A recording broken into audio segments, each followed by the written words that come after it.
ఒకటే ట్యూబ్లో వేసి ఒకటే రియేజెంట్ యూజ్ చేస్తారు. ఆ టెస్ట్లో ఆ ట్యూబ్లో పాజిటివ్ వచ్చిందనుకోండి, పాజిటివ్ వస్తే మళ్ళీ 5గురికి సపరేట్గా కన్ఫర్మ్ చేస్తారు సపరేట్ టెస్ట్తోని.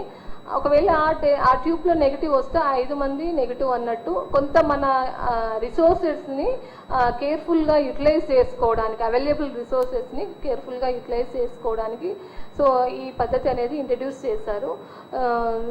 ఇంకోటి ఏంటంటే యాంటీబాడీ మీడియేటెడ్ టెస్ట్, అది ర్యాపిడ్ డిటెక్షన్ కిట్స్ ఉన్నాయి, లైక్ డెంగ్యూ, మలేరియా లాగా ఇవి కూడా ర్యాపిడ్గా డిటెక్ట్ చేస్తే 10 minutesలో రిజల్ట్స్ వస్తాయి. ఐజీఎం, ఐజీజీ యాంటీబాడీస్ని డిటెక్ట్ చేస్తుంది. ఐజీఎం ఉంది అంటే మళ్ళీ కన్ఫర్మేటరీ ఆర్టీపీసీఆర్ టెస్ట్ చేసినాకనే అది పాజిటివ్ వస్తేనే కన్ఫర్మ్డ్ కేసు అని తీసుకోవాలి.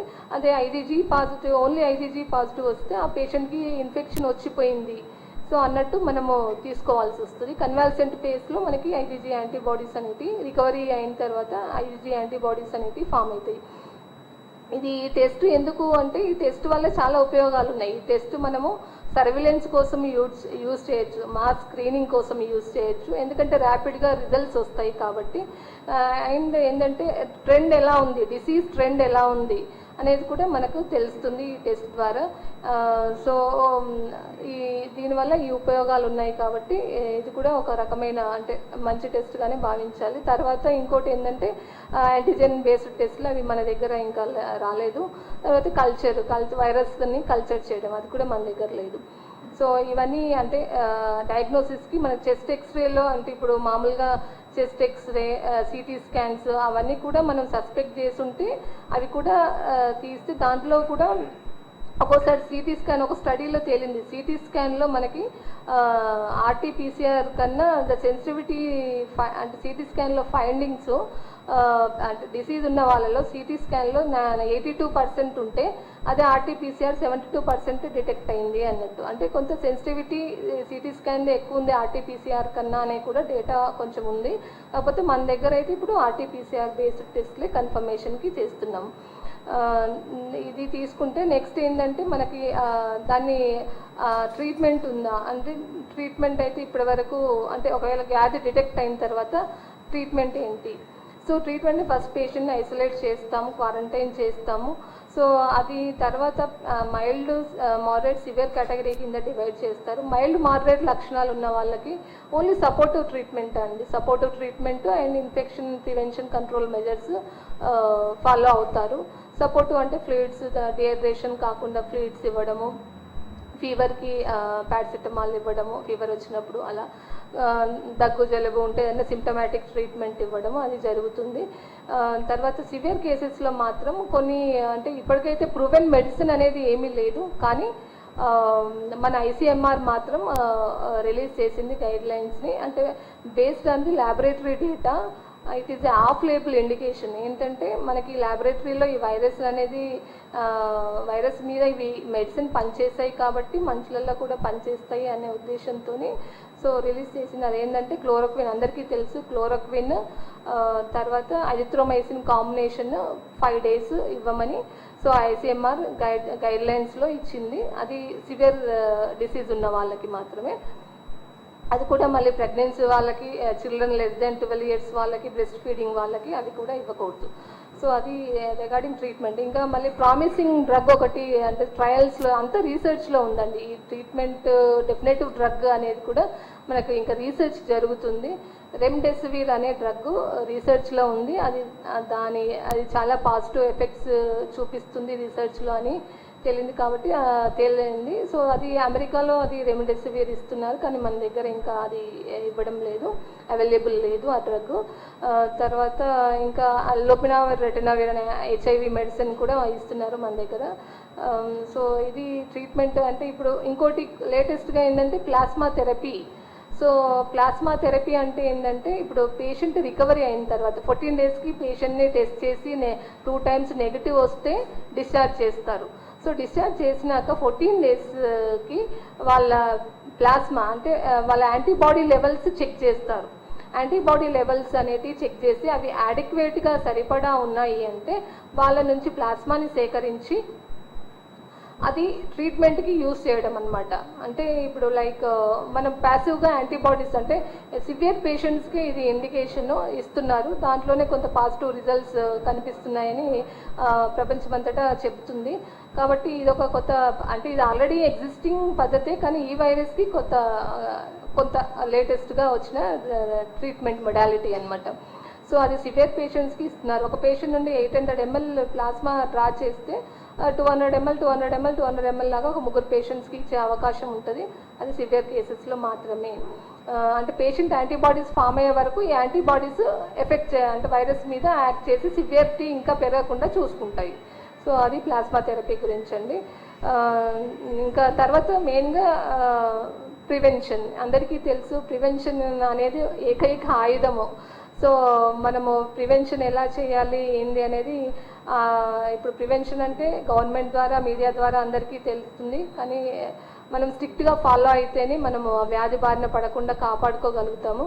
అదేంటంటే సోషల్ డిస్టెన్సింగ్ ఒకటి, హ్యాండ్ వాష్ ఒకటి, తర్వాత వేరే మాస్క్లు ధరించడం ఒకటి. సో ఇప్పటివరకు అయితే మనకు ఏ వ్యాక్సిన్ లేదు కాబట్టి మనం వ్యాక్సిన్ అంతా రీసెర్చ్లో ఉంది. సో ఇవి మెయిన్గా ఇవి మనం ఫాలో అవ్వాలి. సో ఇప్పుడు సోషల్ డిస్టెన్సింగ్ అంటే అందరికీ తెలుసు, 1 మీటర్ డిస్టెన్స్ మెయింటైన్ చేయాలి. తర్వాత ఒకరికొకరు మనిషికి మధ్యలో 1 మీటర్ డిస్టెన్స్ మెయింటైన్ చేయాలి. అదే హ్యాండ్ వాష్ అంటే ఫ్రీక్వెంట్గా 20 సెకండ్స్ హ్యాండ్ వాష్ చేసుకోవాలి సోప్ వాటర్తో కానీ, 70% ఆల్కహాల్ బేస్డ్ హ్యాండ్ డిస్ఇన్ఫెక్టెంట్స్తో కానీ. అండ్ ఈ వైరస్ సంతోషకరమైన విషయం ఏంటంటే ఈ వైరస్ అనేది బ్లీచ్కి, క్లోరిన్కి కూడా ఇది ఇన్యాక్టివేట్ అయిపోతుంది అనమాట. సో అందుకనే మనం బ్లీచింగ్ పౌడర్ యూజ్ చేయొచ్చు, సోడియం హైపోక్లోరైడ్ సొల్యూషన్ యూజ్ చేయొచ్చు వైరస్ని ఇన్యాక్టివేట్ చేయడానికి. తర్వాత ఏంటంటే ఇంకోటి మాస్క్లు ఒకటి. సో మాస్క్ల గురించి నేను ఒక్క విషయం జనరల్ పబ్లిక్ ఒక విషయం తెలుసుకున్నా. మనము ఇంట్లో మామూలుగా 3 రకాల మాస్క్లు అండి. అదేంటి బట్టతో చేసినవి, క్లాత్తో చేసినవి, తర్వాత 3 లేయర్డ్ సర్జికల్ మాస్క్స్ అంటారు, ఇంకోటి N95 మాస్క్లు. సో ఇవి ఎవరెవరు ఏ టైప్ మాస్కులు ధరించాలి అనేది కూడా అందరికీ తెలియాలి. ఈ బట్టతో చేసిన మాస్కులు ఏంటంటే మామూలుగా ఇంట్లో వాళ్ళు పెద్దవాళ్ళు బయటకు వెళ్ళొద్దనే చెప్తున్నాము. ఇంట్లో వాళ్ళు ఏదైనా సరుకుల కోసము అట్లా బయటకు వెళ్ళినప్పుడు ఈ మాస్కులు బట్టతో చేసిన మాస్కులు ధరించవచ్చు. సో ఇంట్లో ఏంటంటే ఏ బట్టతో చేసుకోవాలి ఏ గుడ్డతో చేసుకోవాలి అనే డౌట్ రావచ్చు.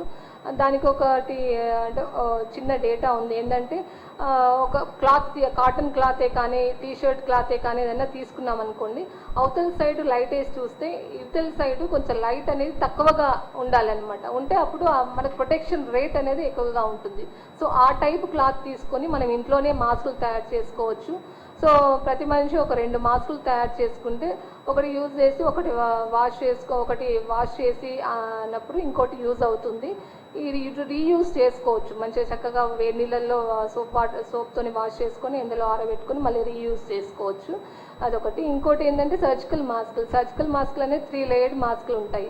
అదేంటే outer layer, middle layer, inner layer అనేటివి ఉంటాయి. అవుటర్ లేయర్ అనేది రిపెలెంట్, అంటే మాయిశ్చర్ ఇది లిక్విడ్ రిపెలెంట్ లాగా పనిచేస్తుంది. ఎవరైనా తగ్గినప్పుడు అది అంటే తడవకుండా చూస్తుంది. మిడిల్ లేయర్ అనేది జెర్మిసైడల్ లేయరు, ఇన్నర్ లేయర్ అనేది మాయిశ్చర్ అబ్జార్బెంట్ లేయర్ లాగా పనిచేస్తుంది.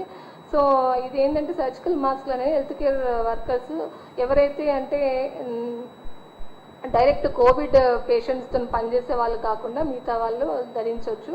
సో ఇందులో ఒక సూచన అండి, ఈ సర్జికల్ మాస్క్ వేసుకునేటప్పుడు ఈ ఫ్లీట్స్ అనేటివి ఉంటాయి. ఈ ఫ్లీట్స్ అనేటివి మనం డౌన్వర్డ్ ఫేసింగ్లో వేసుకోవాలండి. ఫ్లీట్స్ ఎప్పుడు మనకు డౌన్వర్డ్ ఫేసింగ్లో ఉండేటట్టు చూసుకొని ఇవి మనం ధరించాలి. సో ఇదొకటి. ఏ సర్జికల్ మాస్క్ అయినా, ఇంట్లో చేసిన మాస్క్ అయినా, ఏ మాస్క్ అయినా ఈ ఫ్లీట్స్ మాత్రం డౌన్వర్డ్. అందరికీ అర్థమైంది అనుకుంటాను. ఇవి డౌన్వర్డ్ ఫేసింగ్ ఉండాలి.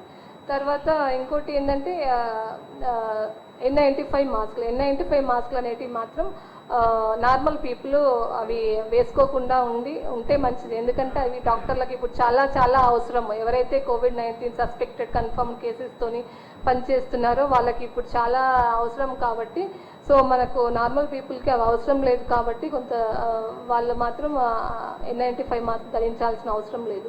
సో ఈ N95 మాస్కులు మనకు చాలా షార్టేజ్ ఉన్నాయి కాబట్టి సో సో అవి ఎలా రీయూజ్ చేసుకోవచ్చు అనేది కొన్ని అమెరికాలో కొంత రీసెర్చ్ చేసి కొంచెం CDC అనేది కొంత గైడ్లైన్స్ రిలీజ్ చేసింది. అదేంటంటే రొటేషన్ మెథడ్ అనేది ఒకటి, అంటే N95 కానీ ఈక్వలెంట్ టు N95. N95 అంటే ఏంటంటే 95% పార్టికల్స్ ఫిల్టర్ అయిపోతాయి అనమాట, అందుకని అది N95 అనే పేరు వచ్చింది దానికి. సో అది రొటేషన్ ఎలా అంటే ఇప్పుడు ఒక వర్కర్కి 5 మాస్కులు ఇచ్చామనుకోండి, సో దాని మీద 1 2 3 4 5 అని లేబుల్ చేసుకొని 5 days యూజ్ చేసిన తర్వాత 6th day మళ్ళీ ఫస్ట్ లేబుల్ చేసిన మాస్క్ అంటే 5 days ఒక మాస్క్కి 5 days గ్యాప్ ఇచ్చి మళ్ళీ అది రీయూజ్ చేసుకోవచ్చు. అది ఎలా గ్యాప్ ఇవ్వాలంటే అది హ్యాంగ్ చేయాలి, డ్రై ప్లేస్లో హ్యాంగ్ చేయాలి, లేదంటే ఒక పేపర్ బ్యాగ్లో, నాట్ ప్లాస్టిక్ బ్యాగ్, పేపర్ బ్యాగ్లో కొంత గాలి తగిలేటట్టు ఉన్న బ్యాగ్లో అలా పెట్టి అవుట్ సైడ్ పార్ట్ టచ్ చేయకుండా పెట్టేసి మనం మళ్ళీ దాన్ని రీయూజ్ N95 మాస్కులు అలా హెల్త్ కేర్ వర్కర్స్ రీయూజ్ చేయొచ్చు. ఇంకా అదర్ డిస్ఇన్ఫెక్టెంట్ మెథడ్స్ కూడా ఉన్నాయి. అదేంటంటే లైక్ UV రేడియేషన్ మెథడ్ అనేది, తర్వాత ఇంకోటి హైడ్రోజన్ పెరాక్సైడ్ వేపరైజేషన్ 50 cycles అది ప్రాసెసింగ్ జరగాలి. అవన్నీ మనకు ఇన్స్టిట్యూట్ లెవెల్లో హెల్త్ కేర్ వర్కర్స్కి అంటే డిస్ఇన్ఫెక్షన్ కోసం అవి ఉపయోగపడతాయి, కానీ ఇండివిజువల్ లెవెల్లో కాదు. మళ్ళీ ఇంకోటి హీట్ మెథడ్ అని ఇచ్చారు. హీట్ మెథడ్ అది 70 degrees Centigrade దగ్గర ఒక 30 minutes ఉంచితే, కాకపోతే ఏంటంటే దీనివల్ల లేయర్ ఏదైతే మన ప్రొటెక్టివ్ లేయర్ ఉందో అది ఇంటిగ్రిటీ దెబ్బతినే అవకాశం ఉంది, కాబట్టి అది అంత ప్రిఫరబుల్ మెథడ్ కాదని అంటున్నారు. సో ఈ విధంగా మనం రొటేట్ చేసి అంటే రీయూజ్ చేసుకోవచ్చు N95 మాస్కులు కూడా. ఇంకొకటి ఏంటంటే మనకి వ్యాక్సిన్ స్టేటస్ ఏంటంటే ఇప్పటివరకు ఒక రీసెర్చ్లో ఉన్నాయి, 62 వ్యాక్సిన్ల దాకా రీసెర్చ్లో ఉన్నాయి. అందులో 2 వ్యాక్సిన్లు మాత్రం క్లినికల్ ట్రయల్స్లోకి వెళ్ళాయి. క్లినికల్ ట్రయల్స్ అంటే మనుషుల మీద ప్రయోగం అనేది స్టార్ట్ అయిందనమాట, Stage 1 ప్రయోగం. సో అందులో ఏంటంటే ఒకటి చైనా నుండి, ఒకటి అమెరికా నుండి వ్యాక్సిన్ ట్రయల్స్లోకి వెళ్ళింది. అది mRNA 1273 అనే vaccine, nano particle based. So ఇంకోటి చైనా నుండి ఒకటి క్లినికల్ ట్రయల్స్, అది Stage 1, Stage 2, Stage 3 పాస్ అయిన తర్వాత FDA అప్రూవ్ చేసిన తర్వాత మార్కెట్లోకి రిలీజ్ అవుతుంది. ఇదంతా మనకి రావడానికి 1 to 1.5 years పడుతుందని ఎక్స్పర్ట్స్ చెప్తున్నారు, రీసెర్చర్స్ చెప్తున్నారు. సో అప్పటి వరకు మనము జాగ్రత్తగా ఉండాలి. అంటే మనకు వ్యాధి రాకుండా చూసుకోవాలంటే మనం డెఫినెట్గా ఈ ఇన్ఫెక్షన్ ప్రివెన్షన్ కంట్రోల్ మెజర్స్ అనేటివి ఫాలో అవ్వాలి. మెయిన్లీ సోషల్ డిస్టెన్సింగ్, మాస్క్లు. అందరు ఎసిమ్టమాటిక్ పేషెంట్లు 80% ఉంటారు కాబట్టి మనము మాస్క్లు అందరూ కంపల్సరీ మాస్క్, ఏదైనా సరే క్లాత్ మాస్క్ అయినా పర్వాలేదు, అంటే అట్లీస్ట్ రిస్క్ లేని వాళ్ళు. సో అవి ధరించడం వల్ల ఏంటంటే ఎసిమ్టమాటిక్ పేషెంట్ల నుంచి వచ్చే వ్యాధి వ్యాప్తి చెందడం మనం అరికట్టవచ్చు. సో అందుకని మనము ఆ వ్యాక్సిన్ వచ్చేదాకా మనం డెఫినెట్గా ఇవన్నీ ఫాలో అయితే చాలా మంచిదని నేను భావిస్తున్నాను. హ్యాండ్ వాష్ కూడా. సో హ్యాండ్ వాష్ గురించి మా కొలీగ్ ఇప్పుడు డీటెయిల్గా చెప్తారు. సో ఏమన్నా మెయిన్గా ప్రివెన్షన్ అండి ఈ వ్యాధికి ఉన్నది. సో ఇంకేమన్నా డౌట్స్ ఉంటే నేను క్లియర్ చేయాలి. నెక్స్ట్ డాక్టర్ నాగరాజ్ గారు మాట్లాడతారండి.